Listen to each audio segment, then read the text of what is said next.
Hey guys, welcome back to our channel. In this tech tutorial, we're going to teach you step by step how you can set an OOO or out of office for your profile and account on Asana.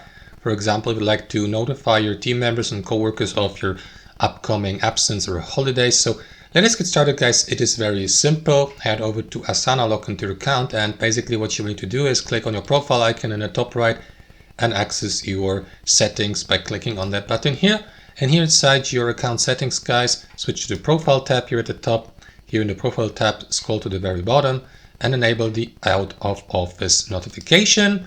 And after that, simply add a start date and a due date, or in this case, here's the first day and the last day.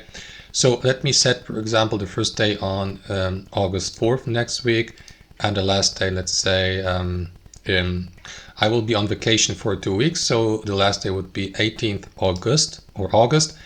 And after that, simply decide whether you'd like to send push notifications while you're away so that your team members get these notifications. And that's basically it. You will see, for instance, the preview here, away through August 18th. And that's it, guys. That's how you set an OOO on Asana. Hope you enjoyed this video, got some value from it, and we'll see you next time.